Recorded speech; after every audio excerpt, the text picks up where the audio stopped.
सबसे पुराना संस्कृति और सभ्यता बसती है ना। भारत से ही सबसे पुरानी सभ्यता हड़प्पा सभ्यता का पता चल रहा है। उसके बाद भारत में ही सबसे पहला देश है विश्व का जहाँ गणतंत्र स्थापित हुआ था, वो भारत के लिच्छवी में स्थापित हुआ था। कहाँ हुआ था? लिच्छवी। इस समझ में आया? हाँ। देखो, उसके बाद यही सब चीज पढ़ेंगे। तो बात करते हैं भारत की स्थिति। तो देखिए चलते हैं।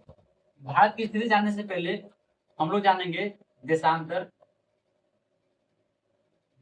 रेखा और अक्षांश रेखा। कौन रेखा? अक्षांश रेखा। अक्षांश रेखा।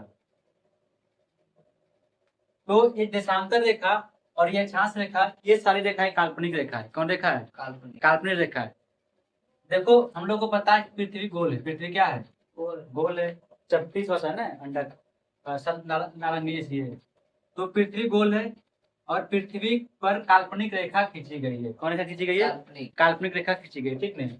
तो पृथ्वी पर दो तरह की काल्पनिक रेखा खींची गई, एक खड़ी काल्पनिक रेखा, दूसरी कौन चीज? बड़ी काल्पनिक रेखा। तो दिक्कत आई दोनों रेखाओं का नाम दिया गया। ये कौन रेखा है? ये रेखा है देशांतर रेखा। देशांतर रेखा। और ये जो रेखा है, जो बड़ी रेखा, इसे कहते हैं अक्षांश रेखा। कौन रेखा? अक्षांश रेखा। हालांकि ऐसा कोई वास्तविक रेखा खींचा नहीं गया है, सब ये सब क्या है? काल्पनिक रेखा है। उसके बाद बात करते हैं भारत की स्थिति के बारे में, ठीक नहीं? यानी पृथ्वी पर भारत कहाँ है।